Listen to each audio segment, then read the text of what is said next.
Shalom. First and foremost, I would like to give all praises, honor, and glory to Yahweh, Ba'ashem, Yahushua, Ba'ashem, Rakakwadash, the one to the apostles and elders of Great Millstone who do rule well and teach this truth with all honesty and sincerity. Salutations to you, brothers, around the four corners of the earth that push this truth to wake up the hopeful elect of Israel.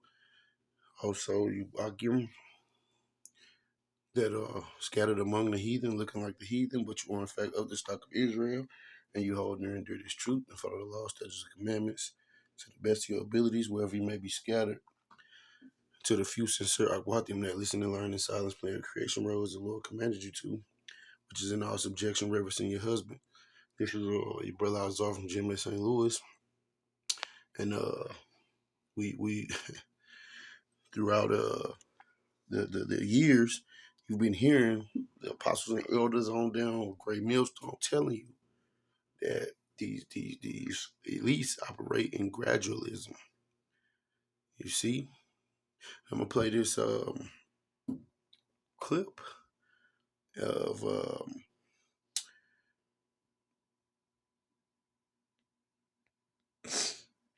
the UK talking about this mandatory digital ID and the reasons that they say that is for, but we know the ultimate goal and the ultimate agenda. Breaking news now. Digital ID will be made law for all adults in an effort to tackle small boats. Downing Street believes that a mandatory ID card system will help stop illegal immigrants working. Let's bring in our political correspondent, Mari Aurora. Mari, what more do we know about this? Yeah, well, Gareth, this is interesting because this is something that has been spoken about a lot. Tony Blair, for instance, has been talking about this for years and years as what he always believed was one of the best ways to try and reduce illegal immigration and the ability for people to work illegally here in the UK. But Sky News understands that we will have an announcement, could be as soon as tomorrow, from the Prime Minister on these mandatory ID. Not to mention how these people have illegally immigrated into other people's places and to their countries. Now that's the reason that they want to digitally track you. Cards, an ID card system, the Brit card. And essentially what this will mean, it will be mandatory for all adults here in the UK. It will make it easier for employers and for landlords to make sure that those they are employing or renting or to actually have the right legal immigration status here. You see, they talk about the convenience of it, the convenience of this digital, the convenience of the digital ID. This is Psalms 55 and verse 21. The words of his mouth were smoother than butter, but war was in his heart. His words were softer than oil, yet were they drawn swords. You see? They talk about the convenience, how convenient it will be and how better it will be. But really, it's an ultimate agenda is to basically have total control, be able to monitor, track, stop your transactions, stop your activities in society if you do not agree with what they do. You speak out against them. It's all a ploy, man, and they gonna sell it to people through convenience. This is just one step closer to the chip, man. Which these these people said that these other camps said that there wasn't gonna be none.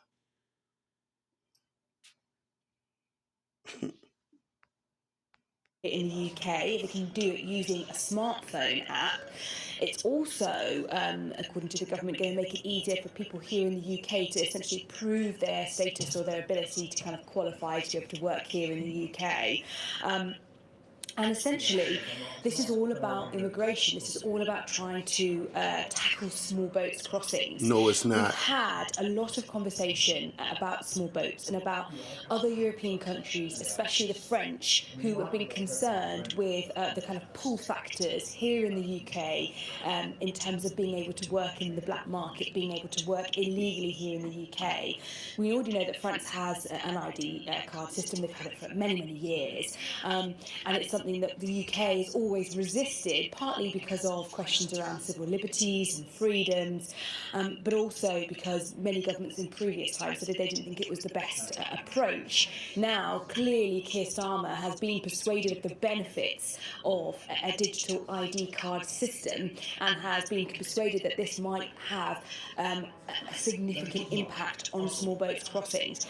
The question really, and this is always going to be the million-dollar question, is once this comes into play and once it is enforced, how much of an impact could it have on small boats crossings? And if it has a really significant impact on small boats crossings, and it really kind of starts to eradicate that pull factor for illegal migrants coming to the UK, because I think they can essentially make money on the side illegally, as opposed to somewhere like that in France, how much of an impact does that have? And if it doesn't have a huge impact, then of course there'll be sighs of disappointment, I think, from within the Labour Party. See, they're gonna sell it through convenience, you know, but it's really an ultimate agenda to basically track and control everyone. You see, let's go to the book of Revelations.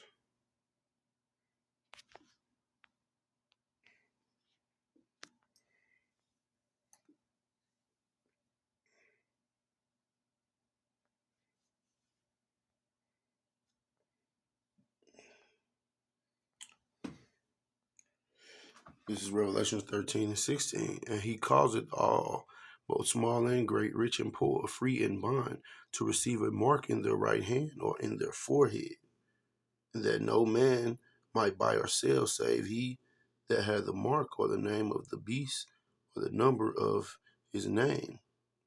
You see, here is the wisdom, that him that had understanding count the number of the beast, for it is the number of a man, and his number is 666.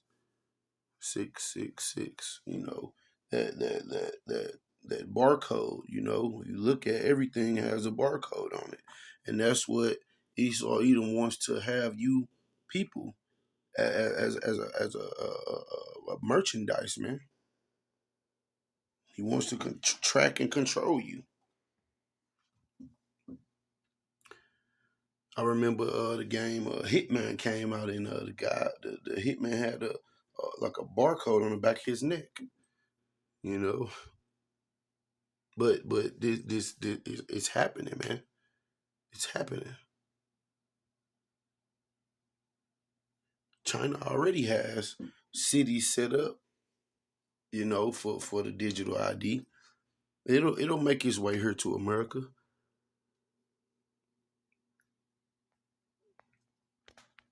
You know, but there is a judgment, man. You know, for those who take that mark, man.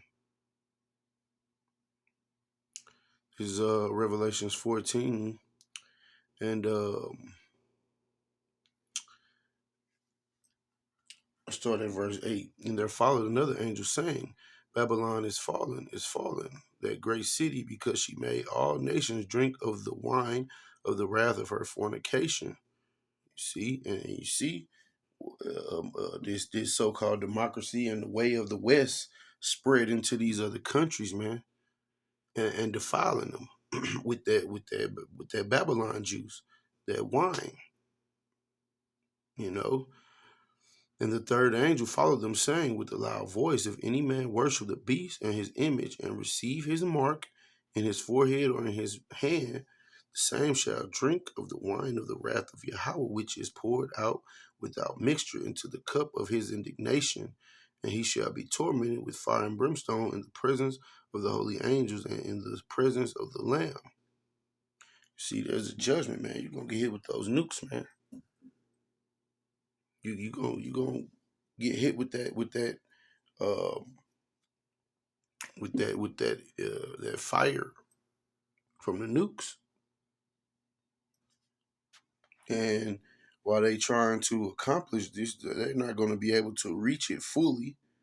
But when it's made mandatory on the world, hey, that's when the Lord is going to upset this man. He's going to upset his agenda. This is Job 20. And I start at verse 4. Knowest thou not this of old, since man was placed upon the earth, that the triumphing of the wicked is short, and the joy of the hypocrite but for a moment? Though his excellency mount up to the heavens, and his heads reach unto the clouds, his pride, yet he shall perish forever like his own dung. So in the Obadiah, 1 and 17, 18. They which have seen him shall say, where is he? He shall fly away as a dream, and shall not be found. Yea, he shall be chased away as a vision of the night.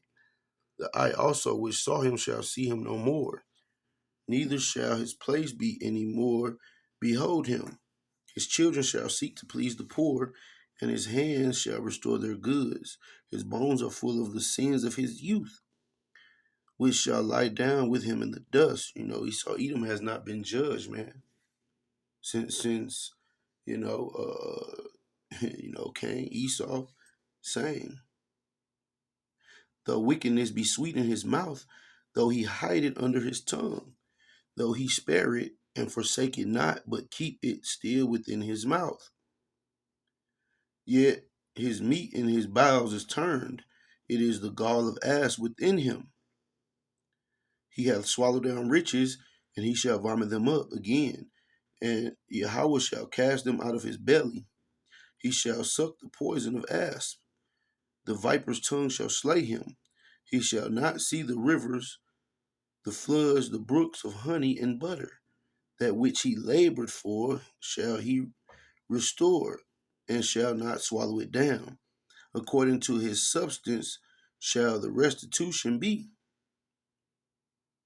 And he shall not rejoice therein, because he hath oppressed and hath forsaken the poor, because he hath violently taken away an house which he builded not.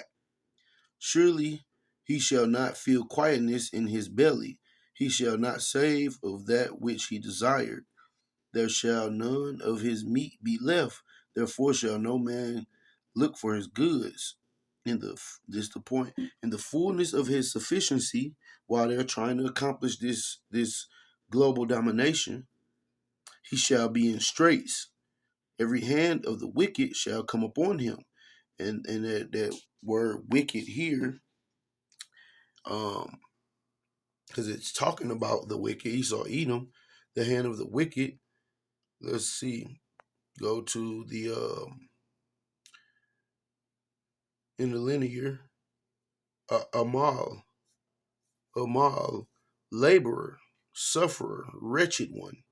You see, the laborers are going to be up on him, man. They're gonna seek to destroy him, because these people are realizing that this man has duped us, man. This man has, tricked us, hoodwinked us, and oppressed us. You see, it's not just for the Israelites. All the people are being oppressed, man. That's not in that upper echelon of, the elites. So they're mad.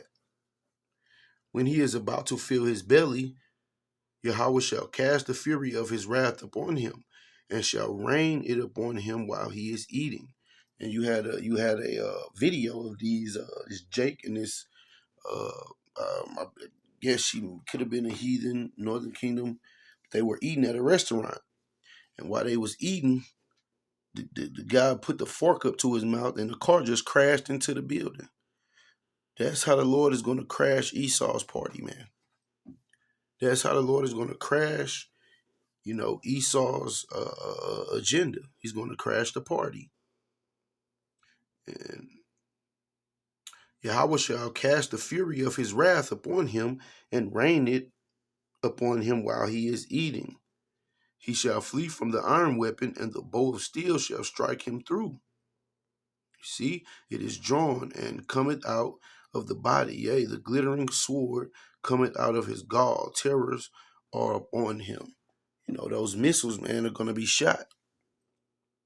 You see, so he gonna get his little 1-2 off, but the Lord ain't gonna let him complete his task. And all you guys that were talking smack, it was to no avail, because you see the prophecies coming to pass. Let's get Isaiah 34 and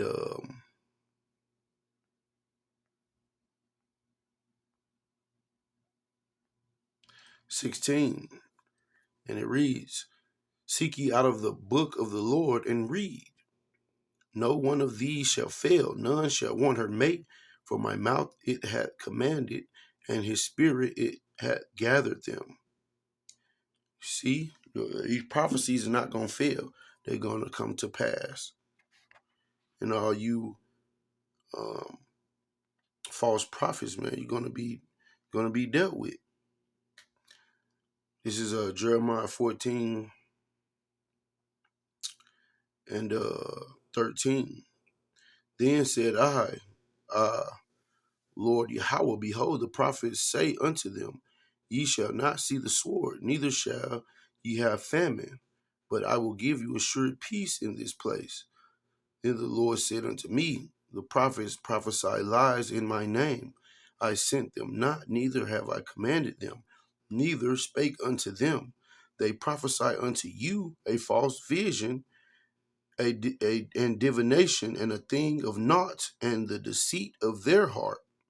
Therefore thus said the Lord concerning the prophets that prophesy in my name, and I sent them not, yet they say, Sword and famine shall not be in this land. Yet they say, ain't no chip coming. By sword and famine shall those prophets be consumed, and the people to whom they prophesy shall be cast out in the streets of Jerusalem because of the famine and the word and the sword, and they shall have none to bury them, their wives, nor their sons, nor their daughters, for I will pour their wickedness upon them. See, this thing is kicking off, man. It's happening. It won't be long for that great day of the Lord is here, man. Must go through affliction, trials, tribulations, but he that endure to the end shall be saved. Prepare yourselves. Hope this has been an edifying lesson. I'm going to say Kwame Yasharala, Shalom, and a Bible Ball.